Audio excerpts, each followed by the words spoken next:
আজ 29 November 2024। Politics club সংবাদ বিশ্লেষণ করছি আমি সোলাইমান হোসেন। ইসলামী আন্দোলন বাংলাদেশের আমির মুফতি সৈয়দ মুহাম্মদ রেজাউল করিম বলেছেন, আমাদের দেশ নিয়ে গভীর ষড়যন্ত্র চলছে। আমাদের দেশ নিয়ে ভারতের পার্লামেন্টে আলোচনা হবে কেন? আমরা কি স্বাধীন দেশের নাগরিক নই? হিন্দুরা এ দেশের নাগরিক, তাদের ভালোমন্দ আমরা দেখব। এটা নিয়ে অন্য দেশে আলোচনা হবে কেন? পুরো বিষয়টির উপর নজর রাখছে পলিটিক্স ক্লাব ইন্টারন্যাশনাল। এ ব্যাপারে পলিটিক্স ক্লাব আন্তর্জাতিক সম্পর্ক বিষয়ক সমন্বয়ক ছায়া সরকার বাংলাদেশের পররাষ্ট্র মন্ত্রী এবং বাংলাদেশ মুসলিম সমাজের চেয়ারম্যান মোহাম্মদ মাসুদ হোসেন বলেন, বাংলাদেশের হিন্দুদের মন্দির পাহারা সহ সর্বোচ্চ নিরাপত্তা দেওয়া হয়, তাই ভারতীয় সংসদে বাংলাদেশের হিন্দুদের নিয়ে মাথা ঘামাতে হবে না। জনাব মাসুদ বলেন, ভারতের পার্লামেন্টে বাংলাদেশে ইসকন নেতা ও সংখ্যালঘুদের নিয়ে নির্যাতনের বিষয়ে উদ্বেগ প্রকাশ করা হয়েছে। আমি বলতেছি, সারা পৃথিবীর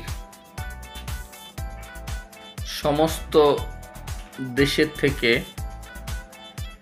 একমাত্র বাংলাদেশে সংখ্যালঘু সম্প্রদায় সম্পূর্ণ নিরাপদ। পৃথিবীর কোথাও নজির নাই যে সংখ্যালঘু সম্প্রদায়ের মন্দির পাহারা দেওয়া হয়েছে, তাদের ঘরবাড়ি পাহারা দেওয়া হয়েছে। অথচ বাংলাদেশের জনগণ সবসময় কখনো যদি কোনো সংখ্যালঘু সম্প্রদায় ভারতের দালালদের সুপরিকল্পনায় তাদের রাজনৈতিক ফায়দা হাসিলের উদ্দেশ্যে সংখ্যালঘু সম্প্রদায়ের উপর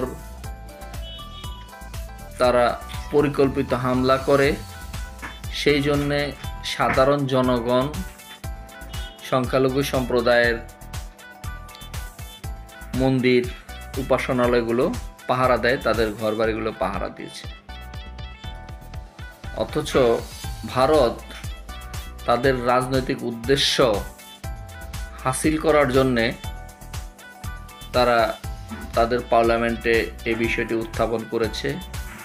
আমি এর তীব্র নিন্দা প্রতিবাদ জানাই আর বলতে চাই, বাংলাদেশের সংখ্যালঘুরা সবসময় নিরাপদ, আর ভারতের সংখ্যালঘুরা সবসময় অনিরাপদ। আমরা দেখেছি যে ভারতের সংখ্যালঘুরা কিভাবে নির্যাতনের শিকার হয়েছে, তাদের ঘরবাড়ি লুণ্ঠন করা হয়েছে, গরুর গোশত খাওয়ার কারণে তাদেরকে হত্যা করা হয়েছে। এরকম অসংখ্য নজির ভারত দেখিয়েছে। তারপর জোরপূর্বক তারা হিন্দু ধর্মে দীক্ষা দিয়েছে, এরকম অসংখ্য নজির রয়েছে, যেটার প্রতিবাদ সেই সময় বাংলাদেশ মুসলিম সমাজ করেছে। আর এছাড়াও এনআরসির নামে যে পরিমাণে ভারতের সংখ্যালঘু সম্প্রদায়ের উপরে নির্যাতন করে তাদের দেশ থেকে বিতাড়িত করা হয়েছে, সেটা পৃথিবীর ইতিহাসে নজিরবিহীন। আমি স্পষ্ট ভাষায় ভারতকে বলতে চাই, বাংলাদেশে কোনো সন্ত্রাসী গোষ্ঠী তারা যদি তাদের কর্মকাণ্ড চালায়, তাকে আইনের আওতায় আনার অধিকার বাংলাদেশের আছে। এটি বাংলাদেশের অভ্যন্তরীণ বিষয়। এই জন্যে এই বিষয়ে ভারতকে তাদের মাথা ঘামাতে হবে না। তাদেরকে বলবো, অনতিবিলম্বে আপনারা যে